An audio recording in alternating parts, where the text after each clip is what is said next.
We about to make a movie. Ooh-wee! People of the internet, welcome to the R.E.B.E.L podcast. As always, my name is R.E.B.E.L, arii.grove. You can find me on Instagram, Facebook, all that good shit. My latest album is out, The Cost of Innocence. Please check that shit out on Bandcamp. You can hit the link in my Instagram description, and it'll be right there for you. And today, I have on...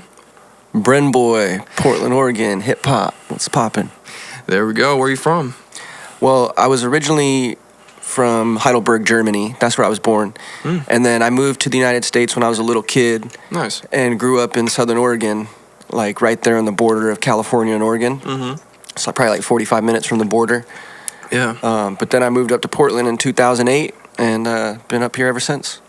That's a beautiful area because you're so close to the redwoods and shit. Right, yeah. I love that. I always pass through when I'm driving to LA. That's what everybody says. Yeah. Anytime I'm like, hey, have you been to Southern Oregon? They're like, oh yeah, Grants Pass. Oh yeah, I drive through all the time on my way to California. That's like the number one response I get. Well, shit, now I feel bad. Damn. No, it just means you're right in the mix. That's what my little town's known for. Weed, coffee, Dutch Bros coffee. That's where it comes from. Is from Grants Pass. Good soil, good coffee beans. That's it. But so would you consider yourself German, or were you like an army family and then you were based out of there? I mean, I was an army family. My dad was in the army, but I wasn't born on a military base. Oh. So I was born in a German hospital. So technically I'm German by citizenship, but I'm not German by blood, you know. Oh, yeah. So okay, nice. Yep. Yeah, I just I talked to a guy on the podcast a while back ago about that too. But he was a military baby and he moved around a lot. Was that your experience, or did your family move around a lot, or? Not so much. It was more so like my family's from East LA. Most of my family is from Southern California area. Yeah. So him and my mom got stationed in Germany, where they had me. And once we moved to the United States, I was like 3 years old. We moved to Louisiana. So I was there for just like a hot second. Yeah. And then the plan was to go back to LA. But, whatever happened with my mom and dad, my dad ended up going to Texas, and me and my mom ended up coming up to Southern Oregon, where her parents were staying. Yeah. And so we're like, well, we'll just go stay with them for a little bit. But my mom fell in love with the scenery. Yep. And it was just like hella peaceful, tranquility up there is like, it's nuts. So she just kind of thought like, yeah, my kids could be raised here safely. That was her idea, That's literally what my mom thought when we moved up here. Like, we took a trip up here, like, before we moved up here, and my mom was like, it's safe here. We're moving here. Yeah. I don't know what it was, because maybe she thought the trees made us safe or some shit. The trees and all the parks. Yeah, exactly. You're like, you can really trust a city with a lot of trees and a lot of parks. Yeah, exactly. It's like, all right. Yeah, because I'm from South Florida. The only trees you see down there are palm trees. So. Oh, really? Yeah, a lot of palm trees and concrete. Wow, South Florida to Oregon? Yeah. Damn, that's opposite ends of the map right there. Yeah. I guess you weren't cognizant of Germany, but did you ever like go back because you have like citizenship and stuff? I haven't gone back, but that's like one of my main goals. Yeah. With my music that I'm like, I guess like a milestone marker that I'm trying to hit. Yeah. Is to go back to my hometown and perform there. And just kind of explore, because it's beautiful. Heidelberg is beautiful. If you ever seen pictures. Yeah, I have. That's dope. Yeah, there's like castles and the river is right in the middle of town. So I want to go back there and perform. That's one of my main goals. Damn, I have always wanted to go to Germany. Just because, like, I don't know. You have, like, some sketchy history in the recent past, but, I mean, it's a beautiful place. And also, too, like, the scientific advancements that have come out of Germany and shit like that. And, like, I mean, the Autobahn, like, just all that shit. And I don't know, the culture is cool. Yeah. Like, I love the language and shit like that. And it just seems like a cool place. Yeah. I definitely want to go visit and just, like, I want to go to the hospital that I was born at and just, I don't know, I think it'd be kind of cool, especially because I live in the United States now. Yeah. It'd be cool just to stand there and be like, this is where it happened. Like, this is where I came into this. Yeah. This life was right here, It'd be cool to just stand there. It's always good to get in touch with your roots. Yeah, no doubt. Yeah, and I feel like that's sort of thing that like a lot of Americans like we miss out on. You know what I mean? Like the general we, because a lot of families are so detached from like where ancestrally they came from as immigrants or whatever that it's like, you know, I don't know, just being American. Suddenly nobody's okay with just being American. Yeah. You know, like That did happen pretty quick. yeah. You know, it's I like don't know. everybody's doing that 23andMe thing or whatever, and like finding out their history, yada yada. That's and true. it's like, yeah. Have you done it yet? no, hell no. My thing is, I don't want people having my DNA. That makes sense. But they got it. Like, you know, anything that they can like find out about you. Like people were trying to like cover up their tracks. Yeah. It's like, man, there's a whole online database of True. everything about you. True. You know, they don't need your saliva. They got Yeah. data points out the ass on everything you've done. You know, this year. Facts. Yeah, shit. Instagram already has all my analytics. Yep. Yeah, I don't know. I was actually we were talking like a little bit before this. And you were talking about how like having more people come to Portland is a good thing, right? Because you know it builds up the city and more like fan base for hip hop and stuff. And that's so true because a lot of people don't think about it in percentages and shit like that. Yeah. You know, because it's like there's only 1% of people that are gonna watch the podcast and then click on my Instagram description or whatever and then actually become a fan. Right. But the larger that the podcast grows, that 1% grows with it. Right, You know, right. that percentage doesn't change, but it's always like a good thing, you know? Yeah, the more chances that you have to win, you know, like if there's, I think, do you remember the statistic of how many people were moving here per day? They like put it out in the paper, like it was like a couple hundred or something Damn. at one time. Because people started moving to Portland around maybe 2011. They started really flooding in. Yeah. People saw like Portlandia, the show, and they thought, oh, that's like a cool place, but it's like best kept secret. You know, I'm going to move there. But so many people moved here at one time, that culture kind of died out, you know? Yeah. And so a lot of artists, a lot of just people in the artsy community, artsy folk in general, we're always having that conversation like, man, they're tearing down our culture. They're coming in here and it's just not what it used to be. It's not what I, you know, grew up cultivating. But I see it as opportunity because it's like as more new people move in, they bring in more possibilities. If I'm only having my music heard by people that live here and it never grows, that doesn't bring in more opportunities to expand. I'm just pitching to the same people over and over again, you know? So I see it like that, like X amount of people come through, X amount of people are going to be hip-hop fans. A small percentage of them are going to find me on some random hashtag on Instagram, hashtag PDX hip-hop.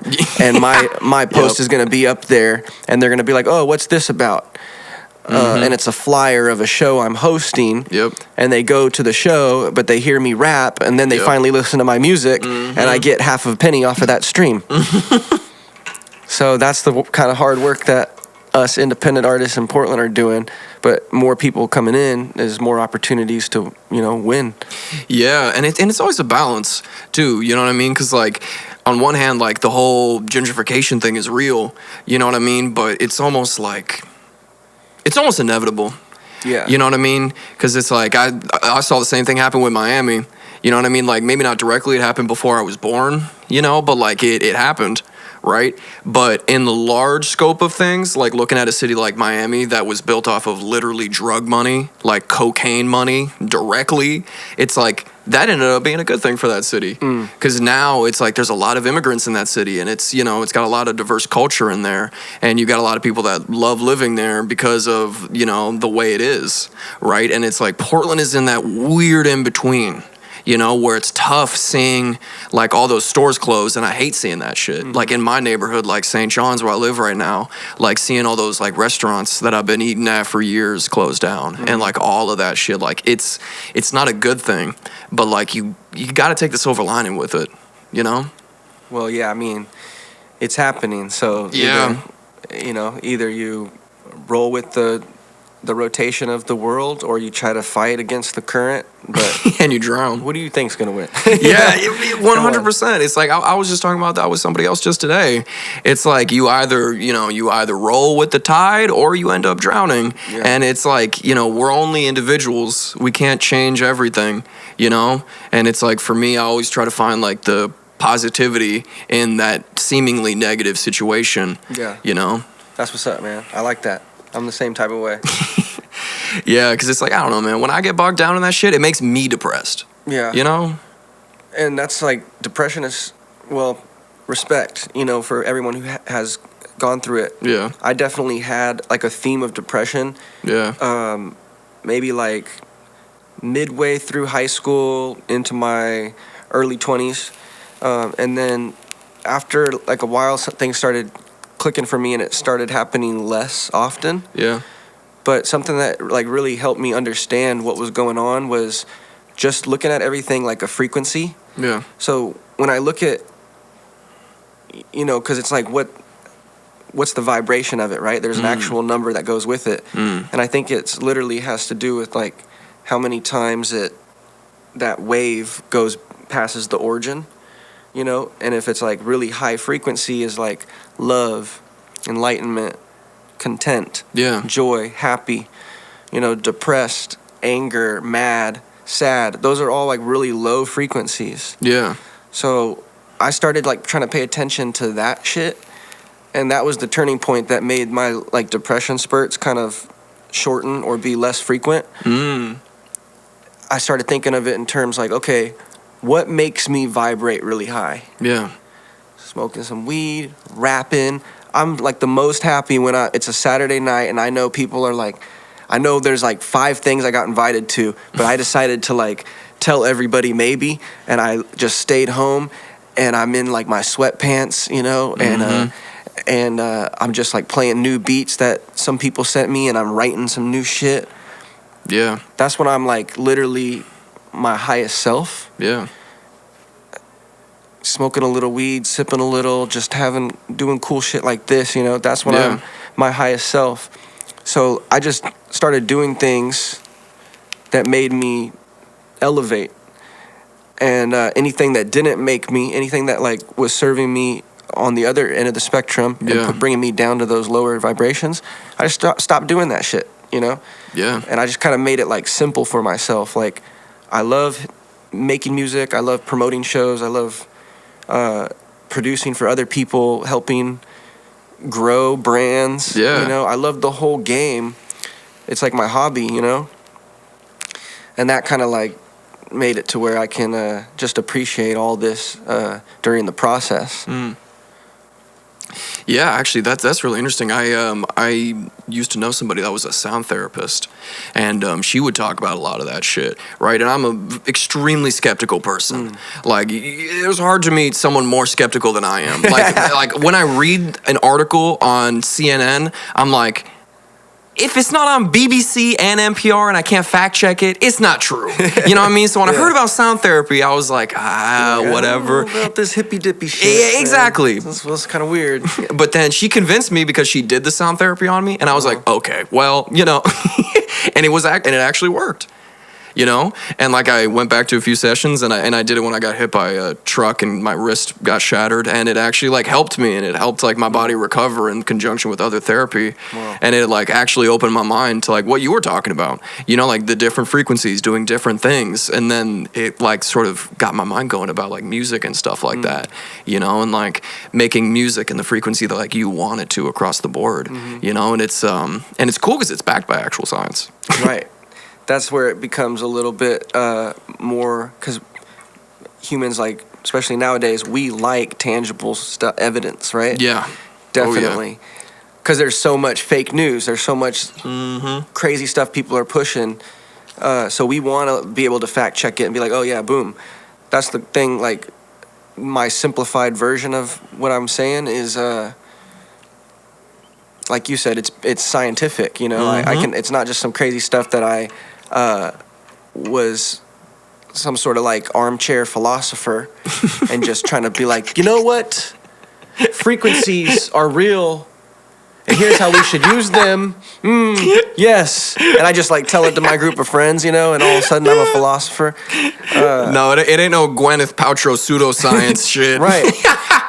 You could get like a literal scanner and like scan brainwaves now, right? Yeah. You can see when someone's doing whatever activity it is that gets them elevated. If you were scanning their brain and they're like low, and they started doing whatever that activity is, let's just say it's like deep breathing. Yeah. You can like scan their brain and watch as those brain waves turn to like, from like beta brain waves to like delta or theta or whatever. I know what I'm you talking mean. about. Yeah, it's hard to remember all those terms. Right, but you can like, this is real. It's backed. It's backed. Yeah. No, I love that type of shit too. And it's like, I don't know, there's a lot of like misinformation out there, but it's like seeing shit like that gives me hope, because it gives even more like credence to my big philosophy of balance, because that's like my main thing. And it's important to focus on stuff that like, makes you happy and like fulfills you in that way. Because you just going out in life is going to depress you. You know what I mean? Just going out in life is going to stress you out. Driving down the street, somebody's going to cut you off, like all that shit. And it is, I like what you said. It's important to like cut out those things that are bogging you down at home, because it's important for home to be a safe space. Especially if you didn't have that when you were a kid or yada yada, whatever, like it's almost one of the most important things. Or if you did have it as a kid and you're so used to it that when they dump you out into the world, then you're like, whoa, I'm not used to living this, things start happening with your frequencies, right? So it's like, and that's why I always bring it back to like the frequency level, is because what somebody over here is going through, and I might look at it going like, oh man, you had it so easy. Are you kidding me? That's what you're complaining about? Oh my God. Oh man, and I might get hyphy about something like that. Like, but it's like, no, literally what happened to that person, if they dropped down to like 150 hertz, and then some situation over here happened to me, and it's something completely different, and it dropped me down to 150 hertz. And we were both complaining about what happened to us in life. Yeah. And this guy's like, you don't understand my struggle. And I'm like, you don't understand my struggle. And then we pulled out our measuring sticks and we're like, oh, wait. Oh, you do understand it. 150? 150. Oh, okay. Well, then, yeah, you get it. Yeah. Well, I mean, that's actually, I like that a lot, because it's like, you're right. There's always that game of, I went through something worse than you. You know what I mean? And you're very right about that. And it's so easy for us to put on our victim caps, and to say that, like, I'm a victim because of this. I'm a victim because of this, and that. And it's a very like American mentality, you know. And that's something that that is definitely it's negative, because it's when you're actually a victim of something, like, that's terrible, like whatever situation it is, like that is a bad thing. But my main focus is, what do you learn from that? And then how can you take that so you don't perpetuate that cycle, so that you don't do that same thing, and to make sure that you better your life. And I feel like that's what we're missing in the conversation of being Americans, like you're talking about. It's like, let's not try to compare our struggles, because like whatever your worst struggle is yours and mine is mine, and that's okay, but let's grow together. Right. Yeah. Yeah. That's a beautiful way to, see what you said even goes further of what I'm saying. Like, you're taking that information and saying, oh, here's what we go do with it now. That's the whole reason why I even bring up something like this, or that's the whole reason why us as artists, we want people to connect with it and be like, ooh, thanks for the gift. I'm going to go do something with it, So that's ideal right there, is for somebody to hear the way that I was able to just kind of like start living more happily, especially as like a starving artist, struggling artist, Even when I was in that phase, I never thought of it like that. It was like, it was never a thing. It was like, I know what I'm doing. I know where I'm heading. This is just a phase. This is just a pit stop. Yeah. So it never really, worried me too much. But in those moments where you're like, oh man, I'm about to give up, or It's just whatever that means, give up on blah, blah, blah. Yeah. This is the way I was able to like kind of flip it and just start living more consistent, happy days. Yeah. And I feel like if I can like somehow relate that message through my music, even if it's not directly saying it, but just like by my actions or doing, interviews like this, being able to like address it, who knows how many people are going through the same thing. And it might just take like a conversation starter for someone to be like, hey, I know I've heard this several times, but I like the way Brenboy said it today. That helps, Absolutely. I mean, that's one of the best parts about being an artist. You get to influence people in a positive way, even if you only make sad music. That's one of the best ways that you can influence people in a positive way, because you're giving them that reinforcement. Like, I went through that too. Yeah. The same thing you were talking about. I mean, shit. That's why I listen to Kid Cudi humming. You know what I mean? It's like I listen to that shit. Sure. I'm like, It's like, oh shit, Kid Cudi, you gotta do it to me like that. Like, oh, now I'm in my feels, and it makes me feel a little bit stronger. You know what I mean? It's like, damn, that Kid Cudi humming, that reminds me of that shit. Yeah, for sure. And it's like, I mean, real talk, I needed that reminder too, because it's like, it's easy to fall into that cycle. It really is. Right, because it's just a loop. You're going back to reiterating the same things that just happened, and it's like, well, yeah, they're going to continue happening if you keep living it, right? Yeah, and I mean, I live my life so much by the present and my actions, and that's why I loved that you talked about actions, because it's so important, like you said, to focus on, I went through this, I learned this, and I'm going to do this. And I love that you touch on that, because it's that real life application that changes your life. Right. And it's like, at least the way that I live, it's like I hear good new information, and then I process that, and I might not believe in this yet, I might not even believe in myself, but I can do this action enough to prove to myself that I am worth it. And just like starting a new song, people will say, hey, every good song starts with a good idea. Realistically, every good song starts when you actually make the song, or like, like I got ideas all the time. Like I'm thinking of some cool shit right now. Come on, man, action. I mean, shit, some of my best songs have started off with a weird idea that ended up being terrible, and then in the last 5 minutes it was cool, and then it ended up being good. Yeah. That's always the weird thing about like being the parent of the song. Yep. It's like you want to like guide your child in the right direction, but you also, if you wrote it as a love song and it becomes an anti-love song, you gotta let it do its thing, man. Like 100%. That's your kid. Like, hey, I guide you, but hey, you're gonna grow the way you grow. It's about the track. It's not about me. It's about the track, right? I like the way you said that, because it reminds me to the like Greek concept of genius, where the word originally originated from. The Greek concept of genius was not you are a genius, but you have a genius. And your genius bestows upon you the gift of what you can do in the writing or in the art or whatever. And they used to say, oh, my genius was off today, so I wrote a bad song, or I wrote a bad book and people didn't like it. They wouldn't blame themselves. And that's why I like that you use the analogy of, your song is your child, because I mean, at least that's the way I think about it, and that's how I feel. I get that. Genius. I've heard that before. Does it come from the root word jinn? Yep. Like the jinn as like a group of people, right? Yeah. And they were kind of like a mystical, magical kind of genie. Yep. Yeah. I can't remember exactly, but yeah, that's interesting. That's why I love watching TED Talks. I feel a little bit smarter after I finish that. Right, yeah. You know what I mean?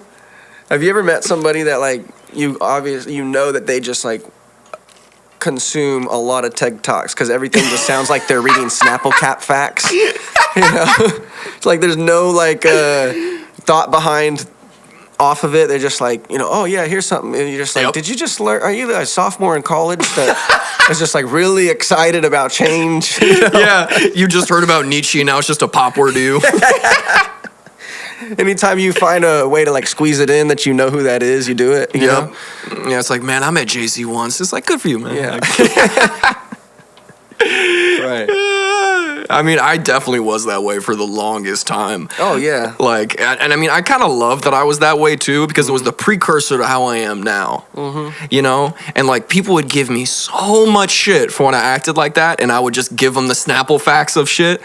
But it's like that was, in at least from my perspective, that was the necessary precursor to me having a deeper understanding, because that's just my learning process. You know, and I'm a little slow, so you know it takes me a few years. But, Respect. you know. Well, just like rapping, you learn that you're become a good rapper because growing up you started rapping Jay-Z's lyrics over the radio, right? Or Eminem's lyrics. And you start like rapping so much like that person, you're like, oh, I'm gonna try to do my own stuff. You know, so it's like you absorb some information, then you like almost personify it, and make it your own. Like, how would I do this if I was me? And then you like regurgitate it, but with your own spin on it. That's almost natural to do, right? Yeah, it's true. That's how any of us learn stuff. Like, I guess all my stuff is copyrighted from elementary school, 'cause that's where I learned the ABCs. Yeah. Well, I mean, shit, there's nothing new under the sun. Yeah. You know, it's like that's something that I think about a lot. It's like there's absolutely nothing new. I mean, shit, I was watching this interesting YouTube video the other day of these two guys that copyrighted as much like MIDI music as they could, like almost literally as much melodies as they could. They used a computer to do it. They got millions of melodies in 4/4, and then they copyrighted them. I've heard some crazy shit. Like, have you ever been listening to like lo-fi hip-hop playlist on Spotify, or some lo-fi electronic playlist on YouTube? Yeah.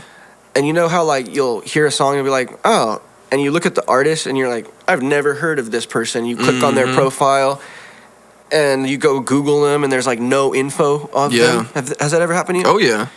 That happens to me sometimes, and I start noticing like, who are these artists? And like, I get, anyone behind a computer can make up an artist name and just start putting it out. They don't have to be known. But I started doing the backtrack research and talking to people on the phone and trying to like uncover what's going on. And this is what I learned. They actually have like algorithmic songs that are being pumped out by computers. So that DJ name on that playlist is not a person. It's just a computer 37 that started scraping for melodies, words and phrases that are popular at the moment. And then it started like making a song, and then they put out just a bunch of them. So if you look at like 30 of those artists that put out this music, they're all owned by the same company, because it's just like a building that has 50 computers, and each computer is a DJ, right? Or a musician. God, Nujabes is turning in his grave right now, man. Dilla is turning in his grave. For real, bro. Damn, that is... I talk to a lot of people, though. Like, you know, I'm the urban music director at 90.7 FM, KBOO. And I host a show called Rip City Basement. And so I'm constantly on the phone with people, interviewing them, or face-to-face with people, learning. Yeah. So I'm collecting knowledge, like soaking up game, you know, from real players. Yeah. And I'm starting to learn all this stuff, and that's how I start just piecing stuff together, and kind of start like carving out my lane. Yeah. But yeah, I've learned so much stuff that beyond my artistry. Yeah. That I never thought I would like dive into, you know. When did you start getting into music and trying to figure out like, oh, maybe this is my lane? Well, I started from the slam poetry scene. So growing up, I was writing poems. I was a 3-sport athlete in high school: football, basketball, baseball. Constantly just in the mix of like sports and social life. Yeah. In my school days. But secretly, I was writing poetry and entering poetry contests since I was 9 years old.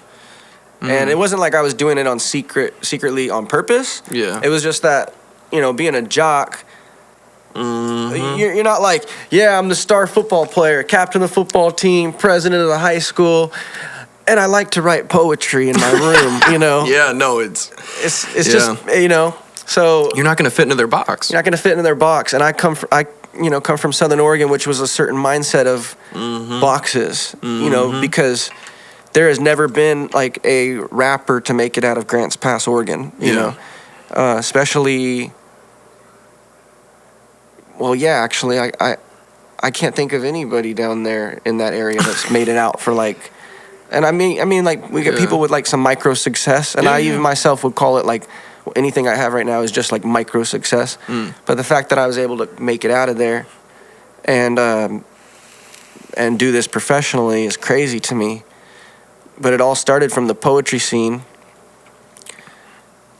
competing in those written contests in high school, coming to Portland, and I found slam poetry, and they ran these contests like it was a sport. Yeah. And I'm an athlete, so I know sports. I know how to compete. So I was doing poetry slams, and then after I took, third place in the Northwest at the college level, I was on the Portland State team. And I have like a college medal that says, third That's place, dope. And they, like I said, they treat it like a sport, Yeah. So I realized, okay, I'm kind of nice with writing. I knew I wanted to be a writer. Yeah. But I didn't know exactly what I was going to do with it yet. And people kept saying after the poetry shows that I'd win, they'd be like, I really like that, man. So you're a rapper, right? And I'm like, oh, no, I'm a poet. And it just kept happening, Oh, I heard your rap recently. Oh, no, that was a poem. And then finally people were like, hey, man, I hear you're rapping now. And I'm just like, yeah. Yep, I'm rapping now. And then next thing you know, I got all these like lyrical skills. Yeah. But I had to figure out how to put beats behind them and how to package it correctly, to make it consumable. Yeah, that's the hardest part. I can't walk up to someone on the street and be like, I just wrote this poem, you want to buy it? $10. Yeah. No? $5? Try to barter and shit. I'll pay you $1 to just hang it on the wall in your room or something, Yeah, and I like the humility that you said before too about right now you're in the small success and you're continuing so you can grow into the larger, and I just appreciate that because a lot of people will hesitate on that, and they'll hesitate to acknowledge the small success, but that small success is so crucial to the growth, and that is part of the process, like you said, and it's necessary to have that in the beginning because that shows you where you're going to be when you get bigger. Yeah. And I mean it's said a lot to trust the process, but the actual grind of it is the hardest part, and part that not a lot of people talk about. Yeah. Because it takes years. Yeah, it's motivation that'll get you started. But it's habits that'll keep you going. You dig? Yeah. So like a whirlpool. You ever been in an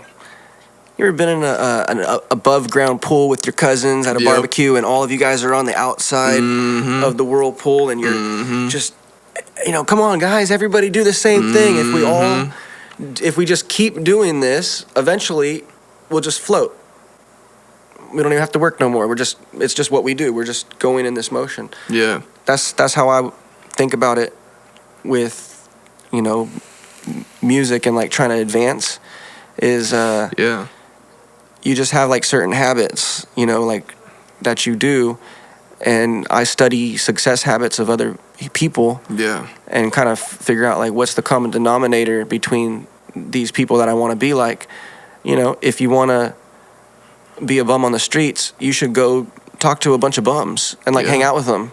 You'll probably be right there with them, But if you want something else, find a group of people that are already doing something similar and try to pick up on their characteristics while keeping your authentic expression, of course. Yeah. But yeah, like what you're saying, it is important to congratulate yourself on micro wins. You don't want to sip your own Kool-Aid too quick. Absolutely. And you know what I mean? Moderation. Yeah. But also, it's important to think of yourself as a winner. Like, yeah, I just won, because it's that, like, frequency we're talking. Every day I look in the mirror and I'm like, yeah, I just won yesterday. I'm a winner. What do you think's going to happen tomorrow? Probably going to wake up thinking I'm a winner. Yeah. So if I constantly am thinking like, oh yeah, I'm the dopest MC in the Northwest. I'm the dopest MC in the Northwest. Oh, hey, look at that guy in the mirror. Dopest MC in the Northwest. What do you think my reality is? You know? Yeah. It doesn't matter what other people think. I'm going to get close to that. Yeah. And the proof is in the pudding now. Absolutely. Boom. We're here. There you go. Who are some poets that influenced you when you started writing poetry? When I started writing poetry, I wasn't influenced by any other writers. It was a matter of my mom telling me, you know, because I grew up without my dad. It was me, my mom, my sister. And at a young age, she told me, she said, sometimes you talk a lot and you have so much to tell me. And then other times you go like 2 months without saying much at all. And she's like, what's up with that?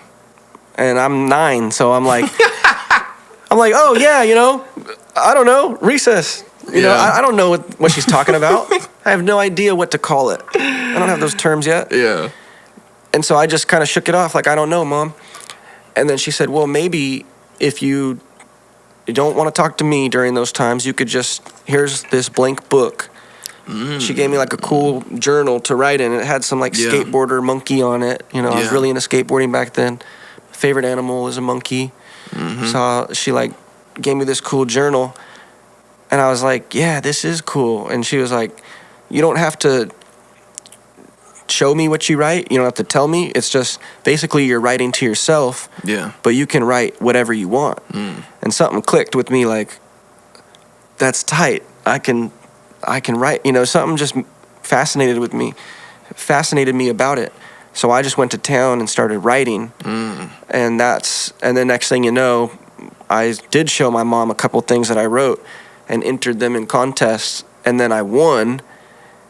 And that's when I was like, all right, you know, hey, I'm winning. I'm good. Like, just became like a habit, you know, and now I just write. But there was never nobody taught me how to do it. No one taught me any structure. Yeah.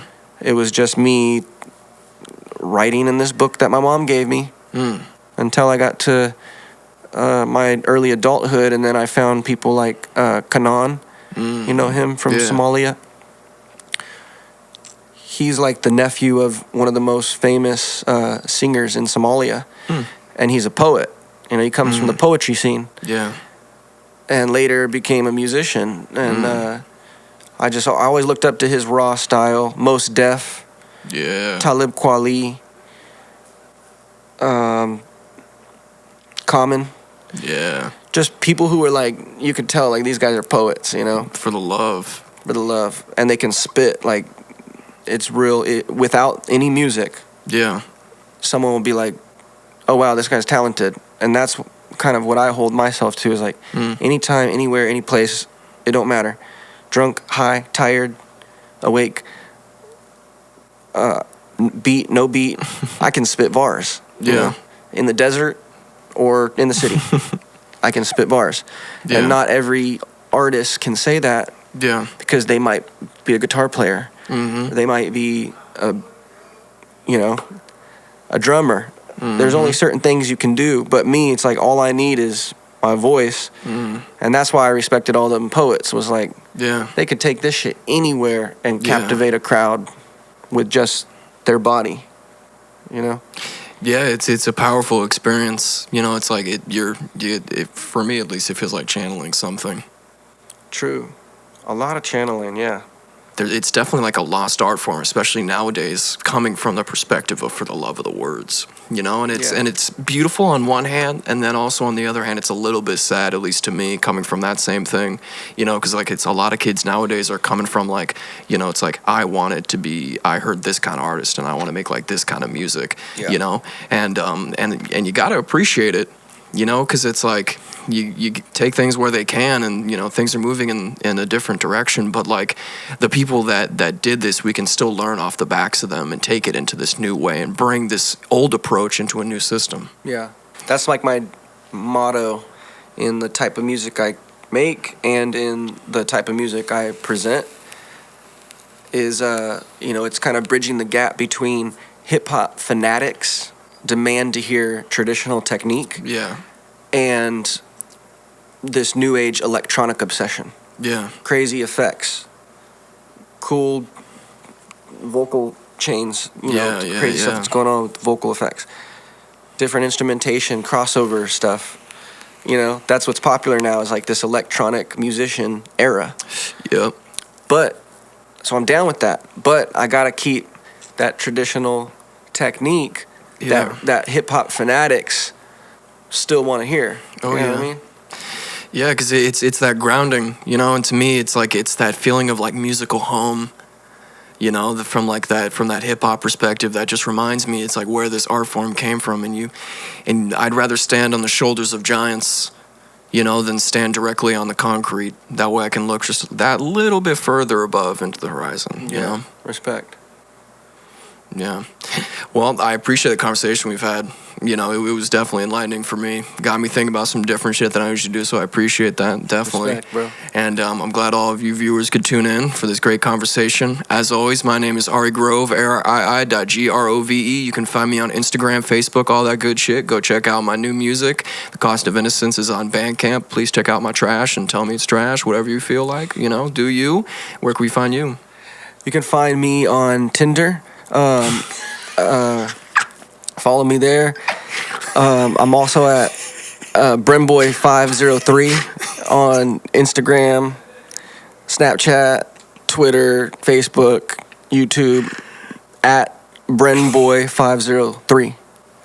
Everywhere like air, baby.